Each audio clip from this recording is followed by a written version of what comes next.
And we are live. Wow, the hair won't even fit into the camera. Here we go. It's time to reveal.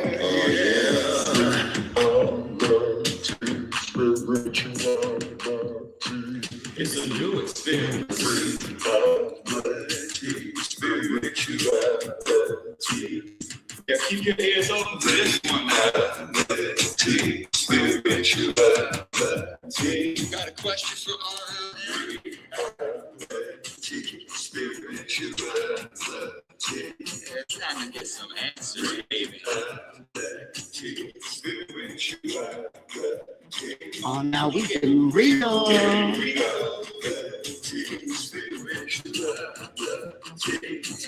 get down.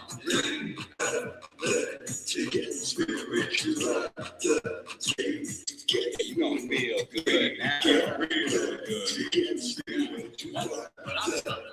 Time to get real.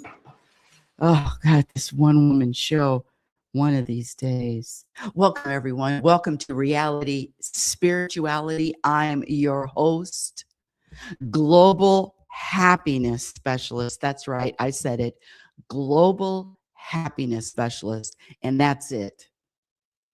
And a student and an ongoing student. You know, I've been watching a lot of not a lot, but some people that have their own YouTube channel and their own topic, which is totally different than this topic. But I like the way that they give a quick intro, quick, right to the point. The song maybe needs to be edited. But anyway, happiness specialist, welcome to the show. My name is Rebecca L. Norrington, and let me just start off by giving you my definition of happiness, which is the ability to vibrate a personal energy of peace and contentment regardless of what happens. The ability to vibrate a personal energy of peace and contentment regardless of what happens. So it's nothing to do, the energy, the vibration has nothing to do with anything external, has nothing to do with circumstances, has nothing to do with bank accounts, has nothing to do with your significant other, has nothing to do with the neighbor across the street, you know, the annoying neighbor, has nothing to do with the children, our children or your siblings. No. Happiness, contentment, inner peace are all practiced skills. What did she say? Practiced skills, just like any other skill, from being a professional athlete, a musician, a speaker, a writer. It is a practice. And all I'm here to do is to share with whoever is interested and whoever is inspired to practice what to practice and what to eliminate. And in my latest book, it's called Programmed for Unhappiness. In this book, I list 56.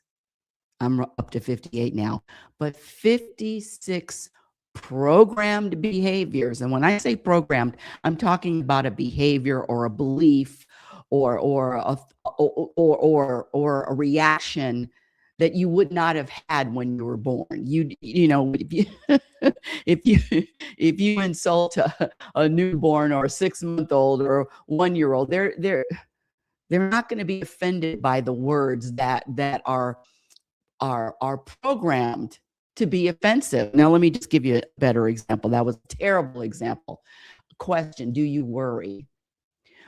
When I ask most people, most program people, when I ask most people, do they worry? The answer is, yeah, of course. That's normal. Worrying is normal. Yes, of course. Yeah. I have children. Yeah, it's normal. Well, let me just say this. Worrying is just an example of a program. You didn't pop out of the womb knowing how to worry. You didn't pop out of the womb worrying. So worrying is a learned, taught, conditioned, brainwashed, whatever you want to say, is a behavior that is learned. The good news is that whatever you learn, you can unlearn. And we all know worrying doesn't do any good. All worrying is in the future. All worrying is a program. All worrying is based on fear. Worrying does not mean that you care about someone. I know people don't want to hear that. People hate when I say that. Worrying doesn't mean that you're concerned, that you care. Worrying just means that you know how to worry. And I'm going to ask a question. I'm going to ask a question. Does it feel good when people are worried about you?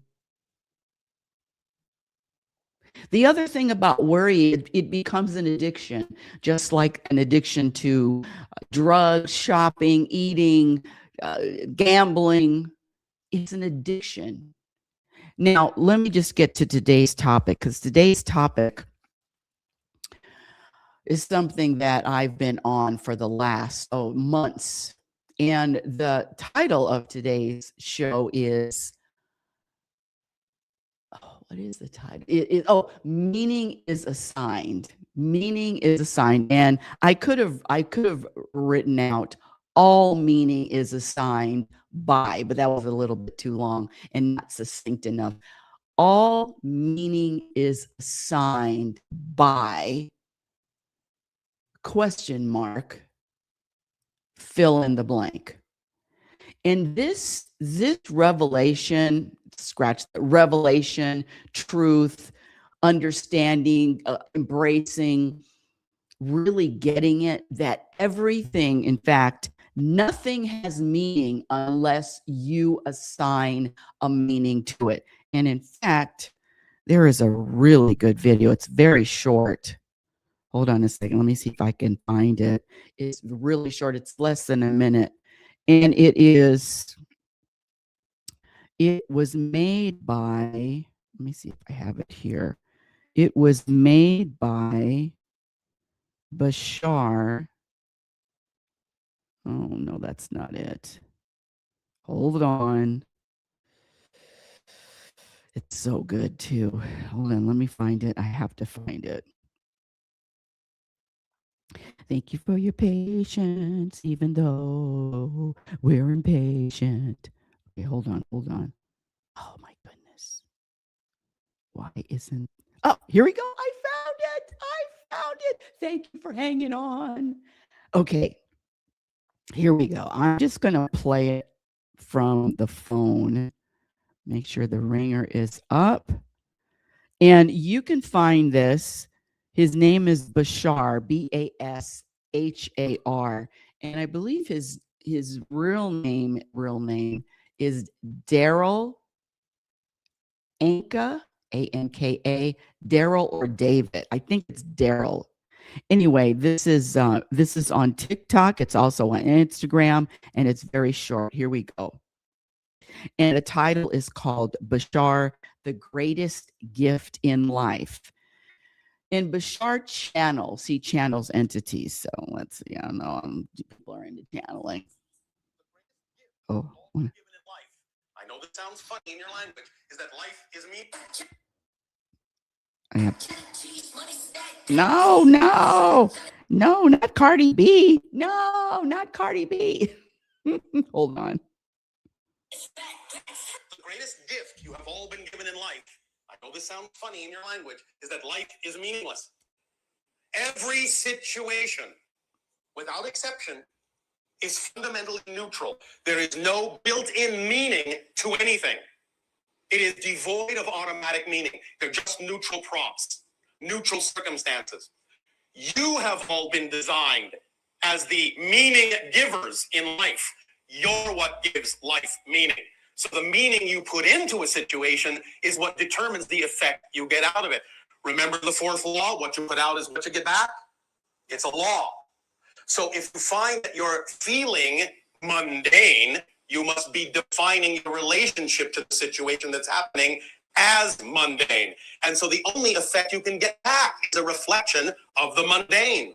If, however, you understand and choose to buy into the idea that every single thing that appears in your life is there for a positive reason, to serve you, to learn from, to become a more expanded being and remember more of who you are, then you will give it that meaning, that interpretation, that positive energy. And no matter what anyone else's idea or anyone else's intention in that situation may be, the only effect you will experience from that same situation that serves double duty is the positive one based on the meaning you have chosen to give it.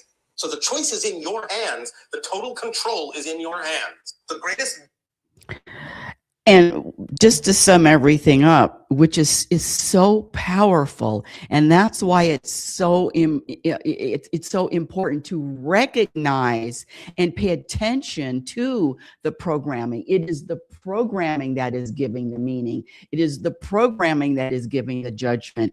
It is the programming that's coming up with the theory, with the conclusion. And when you rely on the program, and where does the program come from? It's coming from the mind. And when you rely on the mind for any kind of peace or any kind of contentment, just get ready to not experience it. The mind its whole nature is to be discontented. Its whole nature is to want more from a moment. Its whole nature is to live in the past or live in the future. The mind is never satisfied. And so either you're vibrating an energy of dissatisfaction or satisfaction in any moment. But getting back to the meaning, you know, especially now, asking anyone the state of the world, where you're going to get a lot of, you're going to get a variety of conclusions or variety of states of the world. But know that how you view the state of the world comes from within. And that's why the practice is to trust, believe, know that everything is in order. Do I understand it? Do I comprehend it? Everything is in order. And in fact, one of I teach a class, it's called the Truth About Happiness. I've been teaching it 15 years in California, in Roseburg, Oregon, and now I'm in Nevada. And this class, it is the same. It is how do I say this? The same results, meaning it could be a scientific experiment. There are people that are in the class that the programming is so deep and so entrenched that I don't care if I'm spewing out scientific evidence. The beliefs, the programming is so deep, it is almost impossible to break through.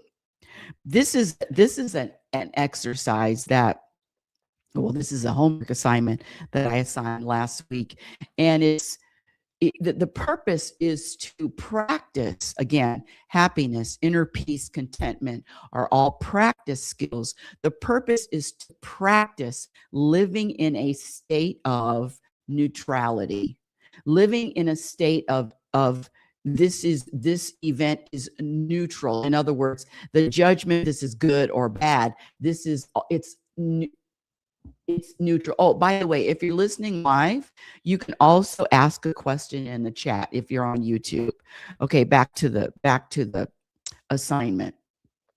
Living in a state of neutrality covers this topic today, which is meaning is assigned. And when you practice living in a state of neutrality, just like when you were born before all the programming, guess what? When you practice it, the more you practice it, the more you embody that energy of contentment. Contentment is neutral. Peace is neutral. Okay, so here we go. This is a homework assignment. These are words, and know that words innately, I know I get a lot of, ooh, just shoot me now. Words are not innately powerful. You get programmed to believe that words are powerful, but innately words have zero power, but energy has power. So the reason why I'm using the words is most people recognize, can relate to words, and words have a way of programming, scratch that. Words have a way of triggering, not only triggering, but pushing buttons, especially when you are not neutral, especially when you're operating off of a program. So this is the assignment. Listen to this one. These words, in fact, I have more words, but this is enough.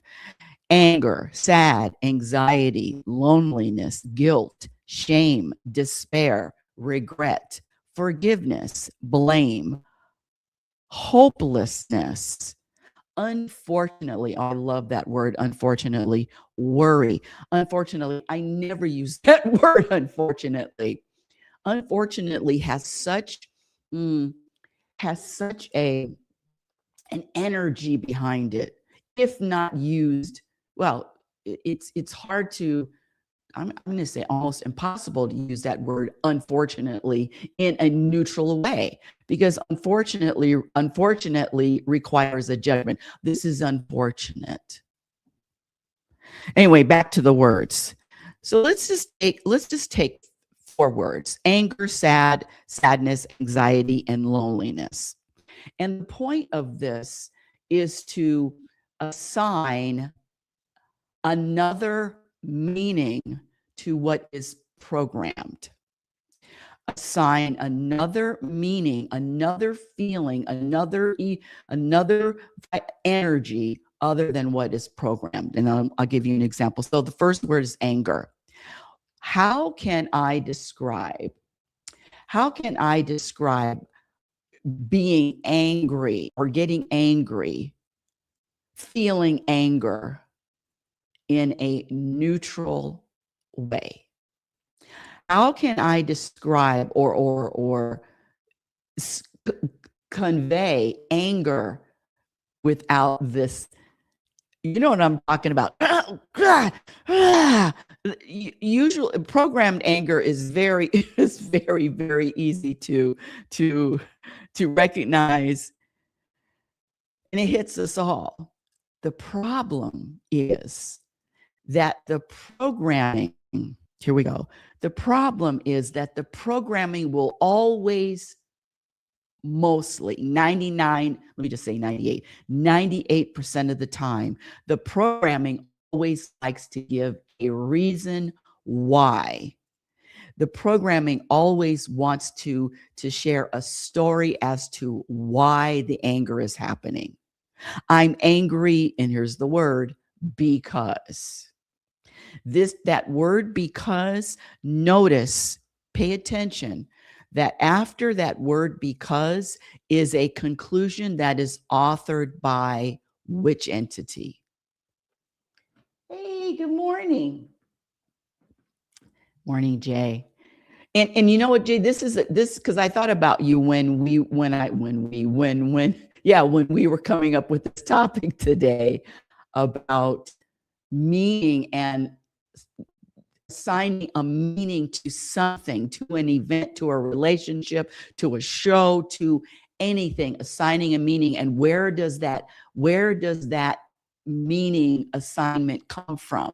And I've talked about this before, but I'm feeling angry because. So just pay attention. So instead of using the word anger or not instead of using the word anger, but another way to describe anger, another way to describe it in a neutral manner, can you come up with something? And so this is the creative part. This is the practice. How about, only because I've had a little head start, decades of a head start. How about using the word charged or electric, or I like the word charged, like a battery's charged, or just, and charged is neutral. Electric is neutral. So instead of thinking of this word anger all the time the same way that it's been thought of in your life for decades, in my life for decades, how about just saying, I'm feeling charged? Let's go down to another word. Let's go down the list. Sad. Oh, so there's the words that I don't use. I don't use the word unfortunately. I never use the word unfortunately, ever. I never, unless I'm really, really conscious and I'm writing something out and I'm trying to make a point, but usually in an email, but 98, goes that number again, 98%. I never use unfortunately. I do not use sad. Oh, it's so sad. I never use that word. So this word is sad. Can we come up with a neutral way, another word for sad that is neutral of any kind of judgmental energy? Sad. How does sad? How about sad just switching it up to the word quiet? Quiet. How about switching the word sad up to sad to still? Well, still, yes, still. Sad, quiet, still, contemplative. I don't want to say contemplative because that just means that the mind is going to keep racing and racing. We don't need any more of that any more than is going to already be. That's already going to be happening. Okay, so let's see. Sad, quiet. You follow me. Let's find another word. Anxiety. Oh, one of the descriptions I get a lot is I have so much anxiety, nerves, pessimistic. I received that in homework paper. Yes. Anger. How about this one? Anger about things I cannot change. Worrying about things that may or may not happen. I'm just reading answers to homework assignments. Let's get back to anxiety. I hear that a lot. I'm just feeling anxious. And anxious can be substituted with nervous, with just tense. How do we come up with a word that is neutral for anxiety without any kind of judgment? Anxiety, of course, anxiety isn't good. Nervousness isn't good. That's not always true. So how do we come up with, let's come up with a neutral word for anxiety. So if someone says, I'm feeling anxious, how about a neutral word for anxious? And you've heard this before: excited, ready, on alert. You know, when those runners, those professional runners, before a race, they have to get ready, they have to get set, they have to get in the perfect position, and when they hear the gun go off, then they're ready to 10-yard, what is it, the 100-yard dash. But getting back to anxiety, how about just ready? I'm in a state of readiness. I'm just coming up with them on the sly. This isn't anything that's planned, never rehearsed, always in the moment. 99.9% of the time. Anxiety, in a state of readiness. Anxiety, in a state of, I like the readiness. I like that. That's pretty good. Okay, here's a good one. Loneliness. When I moved to Oregon and I was living in the middle of the forest, especially when I first moved for the first maybe 10 months, a little bit longer. I'm so lonely. I'm here by myself. I'm lonely. Why did I lonely? That word lonely has so many judgments and connotations about that, like being lonely or feeling lonely is not helpful or is not good. It's just a lot of loneliness. This world does not share, does not teach that there is benefits in being alone, benefits in being by yourself. There are so many pluses, but the world is all about hooking up. When I say hooking up, I mean finding a partner, finding a friend. Not a lot of people. I mean, you don't get a lot of advertisements for traveling alone. You can do it. Seat for one. I was in a restaurant the other day. I was picking up, but I've been plenty of times by myself, eating out by myself, which I couldn't do before. But this whole loneliness. So let's come up with a neutral word for loneliness or feeling lonely. Number one, let me just go back just a little bit. Know that whatever you are feeling in any kind of moment is meaningless until you assign the meaning. Is all neutral until you assign a meaning, until you assign a judgment. And that's the answer. That's the answer to any test. That's the answer to freedom, to happiness, to contentment. You mean I get to assign what this particular word means to me when I say me. So back to loneliness. First of all, what is the difference? What is the difference between a lonely vibration or lonely energy and a sad energy? I mean, are they on the same level of frequency? Are they the same? Loneliness, sad. It kind of feels like the same. Loneliness, sad. It kind of feels the same.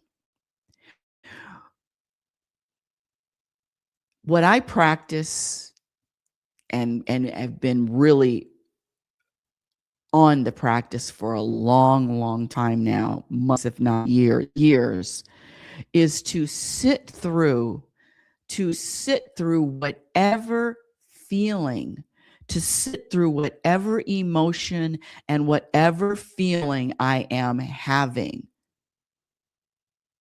and just sit in it. And sit in it without allowing the mind to take over and give me a story as to why this feeling is happening.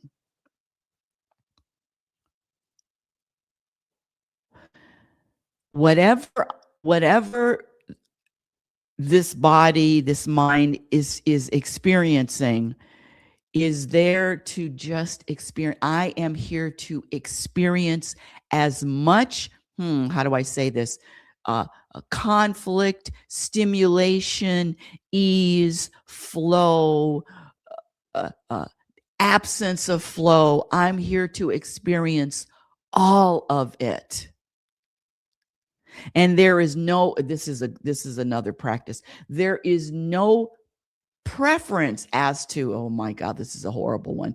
There is no preference as to what I want to experience. I rather feel flowy and connected. I rather feel light and airy and upbeat. But you know what? After 70 years, that's a 7 and a 0. After 70 years of this, guess what? As many times as the feeling is, wow, gratitude is filling up every cell, is filling my soul. Oh, I'm at one with the world. Oh, thank you for this creation. As many times as I can feel that and have those stories, there are as many times as I can feel a little. What word can I use? No, the word stuck has kind of a judgment on it that says negative, and it's not a negative. Stuck just means stalled. How about that? How about stalled as opposed to stuck? Because they're planes get stalled, train station stuck. How about just if something is just stalled? I'm just coming up with this at the top of my head again without any help. Stalled. On hold. On hold. Stall. On hold is good. That's neutral. That's a neutral description. On hold. I like that. I need to be writing these down because I'll forget. Hold on. On hold. I like that. I also like the quiet. Okay, the loneliness and sad. Loneliness. Still, we can say stillness, being still, staying still, time for stillness, staying still, time for stillness, time to experience being still, time to experience quiet, time to experience a lot of activity, but there's nowhere to go. How about this? Time to experience a lot of charge, but there's no place, but there's no outlet. So it all has to stay here.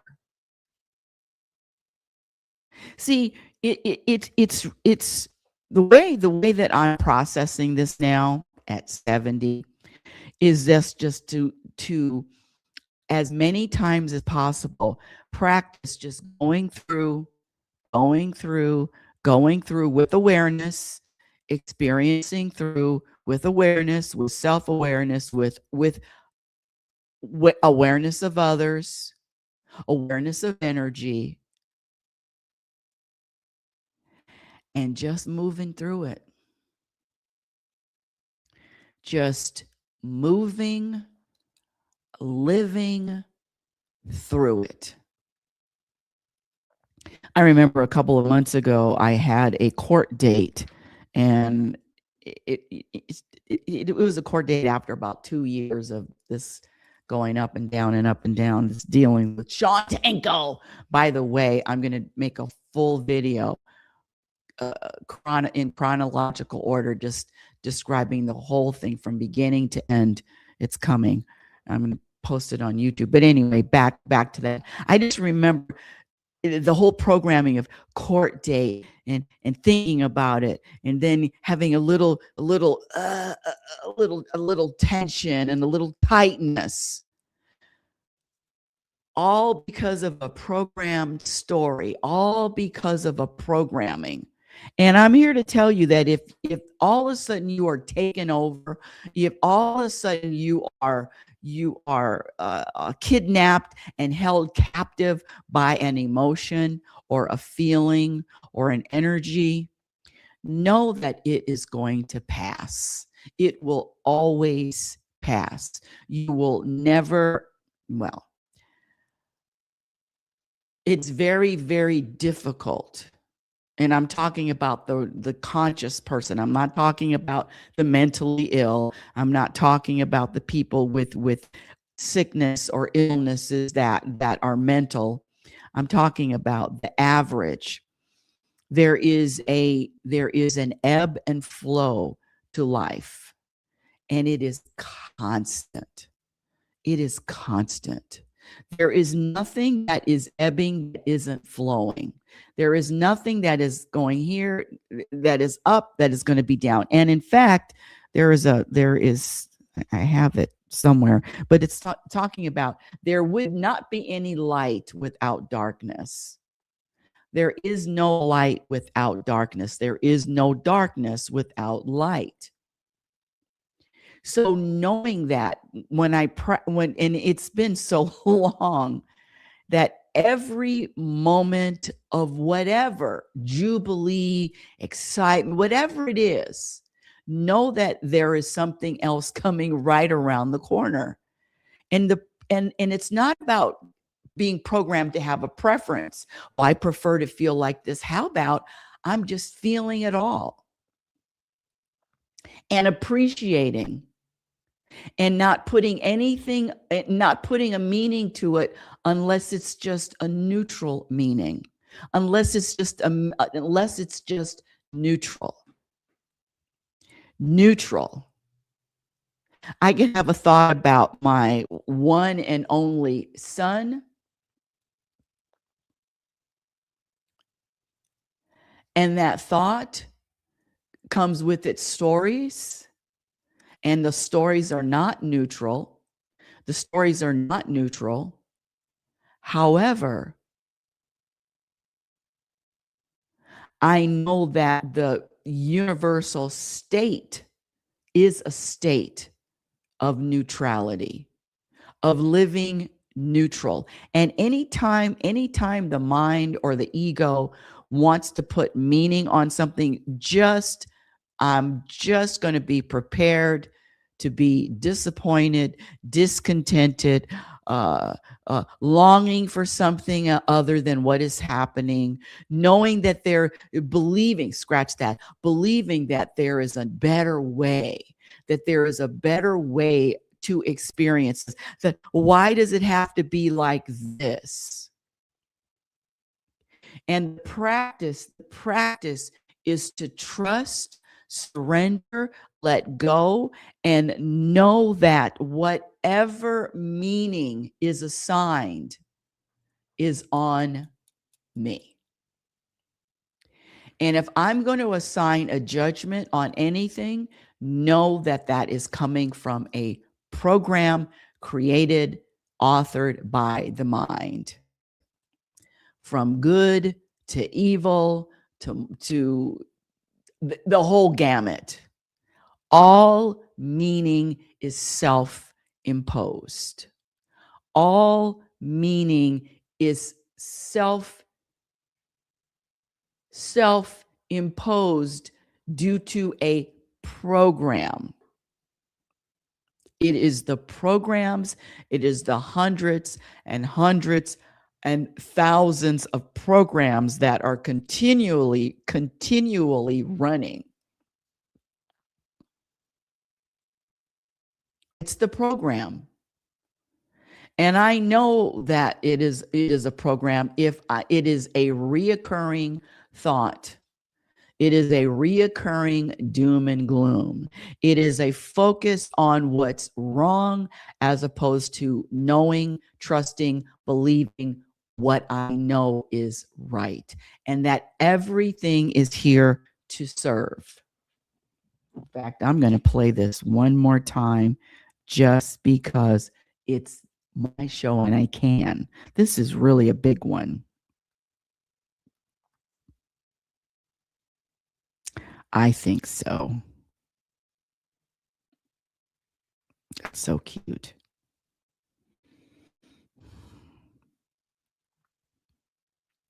I need to send this to myself.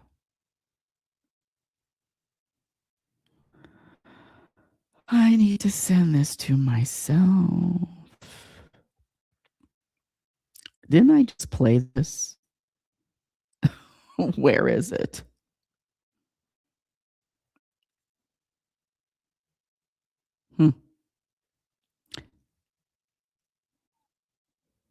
Oh my goodness. Okay, I can. You know what? I just played it. Where did it go? Where did it go?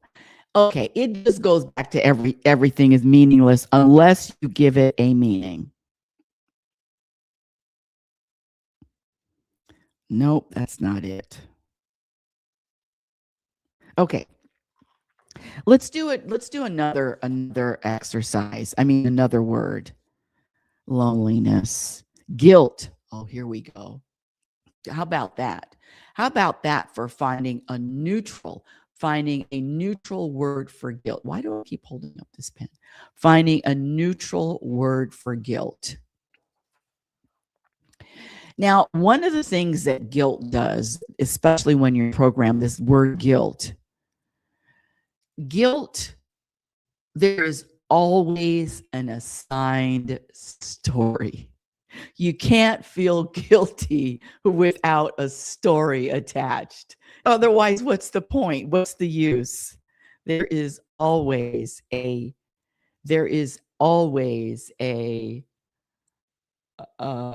meaning with guilt. The guilt, I feel guilty because. And so what does this guilt feel? This guilt, it's very heavy. It's a very heavy vibration. It's a very heavy energy. Guilt. There's no guilt. Yes, give me more guilt. But if you deconstruct the word and I'm gonna write that down. That's good. Deconstruct. Deconstruct the word. You can't feel guilty without a story. And now you have a story, but is the story accurate? Number one, is the story accurate? Number two, why does this particular story has so much power to keep a person stuck feeling bad for years and for decades? There is something about the mind that likes feeling bad. Scratch that. That loves feeling bad, that needs to feel bad, that gets fueled by feeling bad. That's just that's the nature of the mind. Feel bad, please. Give me something. And if there's nothing to feel bad about, guess what? The mind will come up with something. The mind will come up with a story. Guaranteed. So this guilt, number one, you know that it's stuck in yesterday. You're not living in the present moment. Not in the present moment. Not present. Number two, you're not believing that there is purpose, that there was purpose.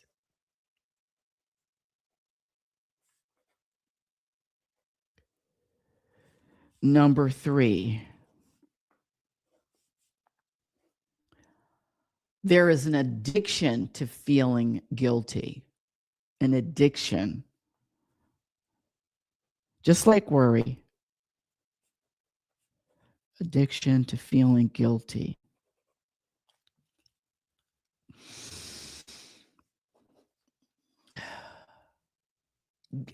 And it does absolutely nothing other than, how about guilty is just a dark hole?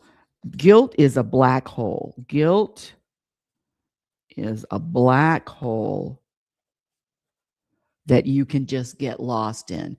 Guilt, worry, black hole. And so now you just know, oh, I'm in a black hole now. Acceptance of black hole. Oh, I'm in a black hole.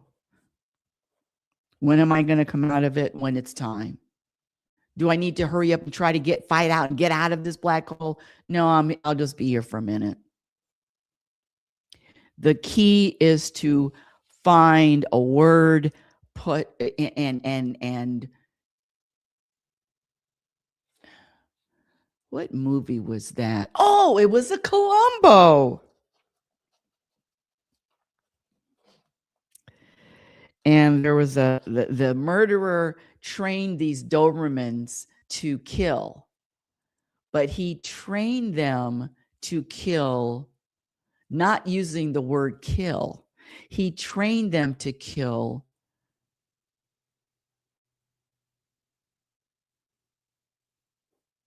Wait, what did he do? Did he use the word kill to train them? Kiss. I know Columbo exchanged it for the word kiss. Yes. So that's it. It's just exchanging a word.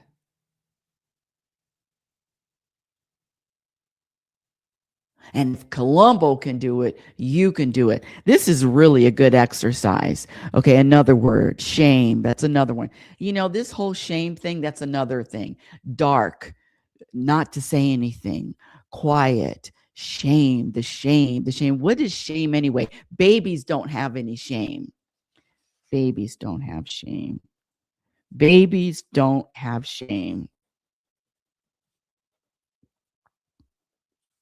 It's like the Adam and Eve. They didn't know they were naked until somebody told them. No shame. Adam and Eve.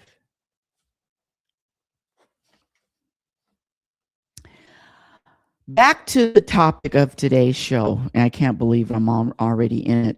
So the practice is to come up with neutral energy, come up with a neutral word to all of these words that have a lot of power. All these words have the ability to trigger or to push a button. Hate and disdain. Hate and disdain. All that's is self. Blame. Hopeless. Unfortunately, worry. This is really good. This is a really good exercise. Regret. Oh, that's another one. Having a regret, wanting something to be different and holding on to it. You know, the practice is to rejoice quickly, recover quickly. Rejoice quickly. I'm doing a combination of the show and then the class on Wednesday. Rejoice quickly, recover quickly.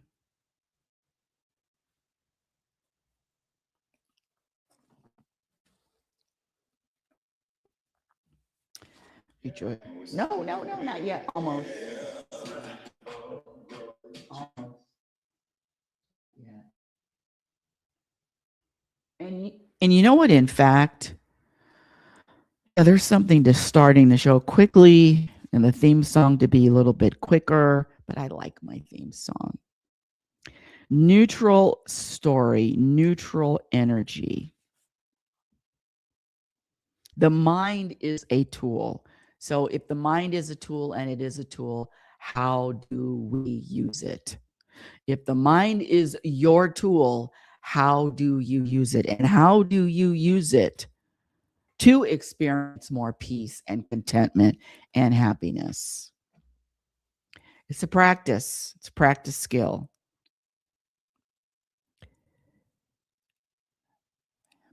In spite of the things around me.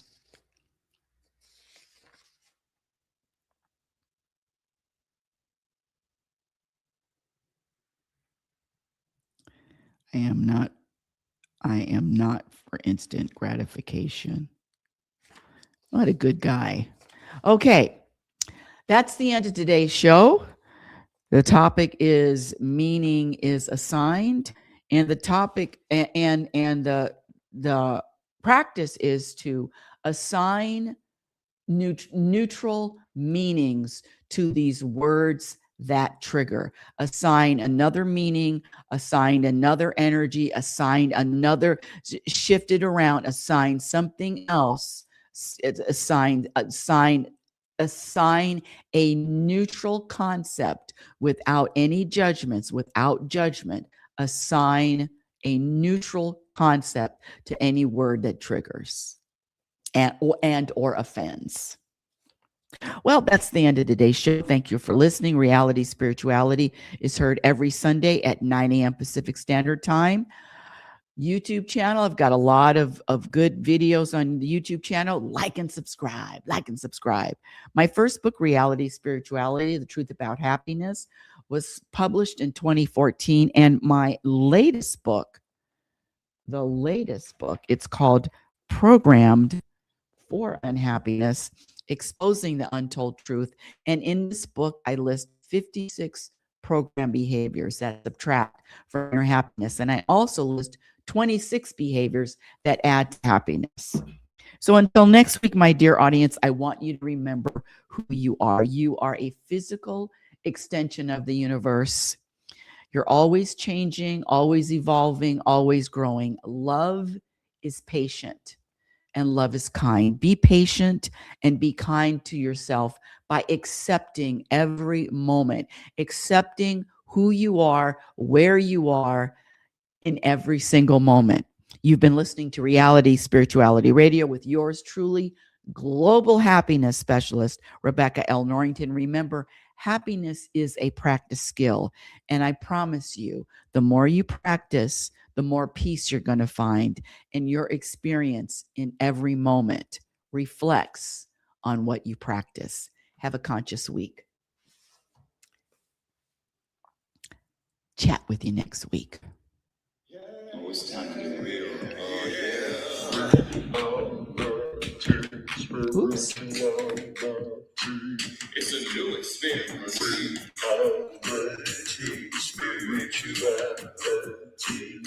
Yeah, keep your ears open for this one. Spirituality. It's time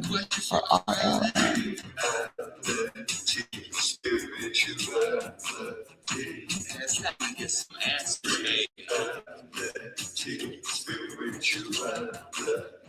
Oh, now we get real. It's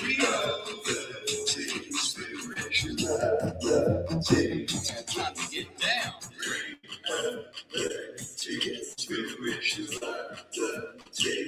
Yeah, you gonna feel good now. Real good.